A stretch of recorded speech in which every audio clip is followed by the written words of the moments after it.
I'm here with Sione Thompson, Executive Director for the Charter School Commission in the state of Hawaii, and thank you for joining us. And thank you for being here today. Mahalo, thank you very much. Please help us explain a little bit more about what you do and how's that balance of charter school and public school work?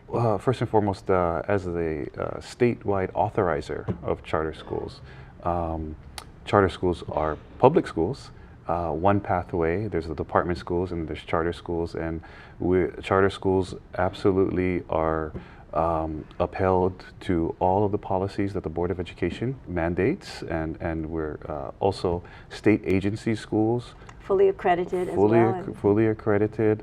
The schools do choose to utilize the WASC accreditation as well. And the authorizing comes from a contract.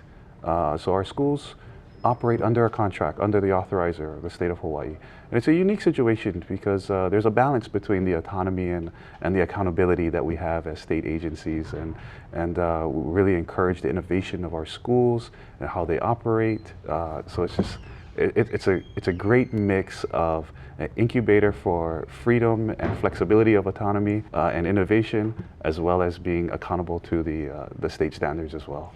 Many people don't understand, or don't, you can read about charter schools, but don't understand how charter schools work. And you're an educator by upbringing, St. Louis graduate, you were the principal and coach at St. Louis, and then you went to West Oahu College.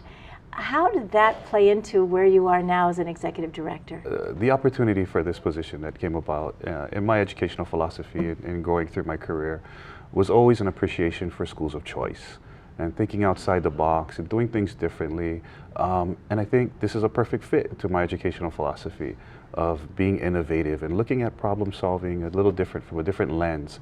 And I think charter schools are granted that opportunity through our statute to be innovative and to strip some of the bureaucracies away in their innovation and autonomy in curricular development and the pedagogy and the methodology of teaching our keiki in a different manner, in a different way. Not to say that that doesn't happen in our other department schools, and it does.